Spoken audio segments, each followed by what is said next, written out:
Magandang araw mga treasure hunter. So, dito na naman tayo sa area na niremap natin noon. Ngayon, meron na tayong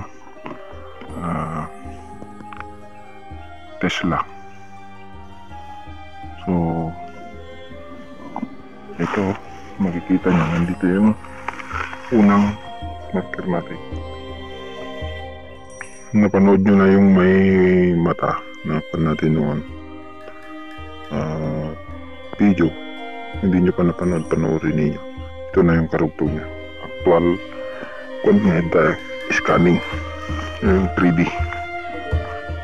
Nandito na tayo. Kasama natin nag-i-scan na.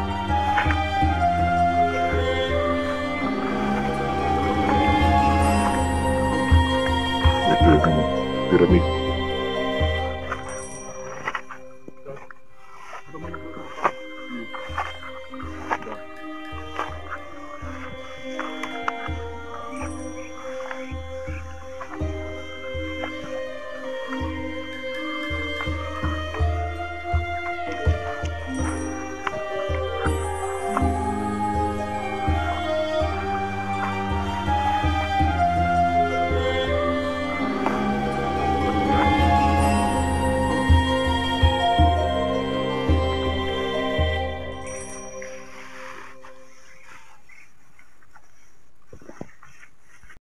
Dito banda, yun. Yan, yung load niya. Yan, tunnel naman yan. Tanggalin natin yung pula. Yun, naiiwan pa rin yung load.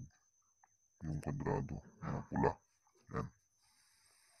Pero, meron pang isa. Dito, yan. Yan banda. Pero mas mababaw. Mababaw yung load niya dyan. Ito naman, sa abot ng 2 meters.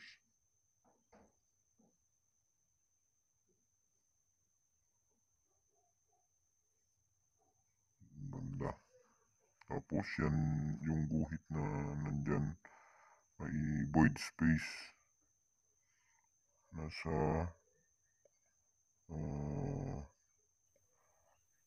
dito naman ay gagamitin natin yung itong long range locator Tesla. So dyan, habang naglalakad tayo pagbaba, meron tayong na-detect dyan na isa.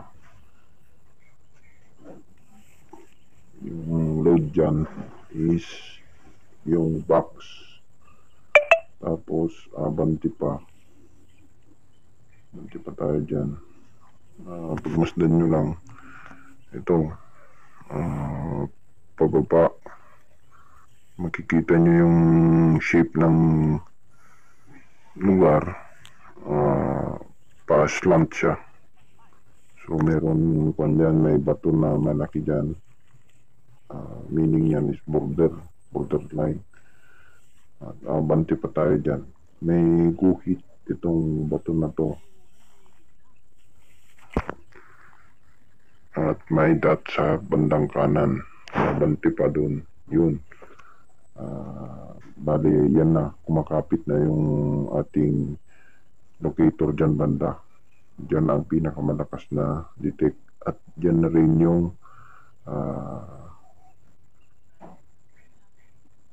na kuha natin na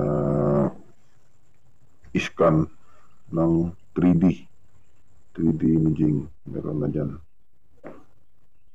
Bali, dalawa ang load dito. So, salamat sa panonood mga ka-treasure hunter.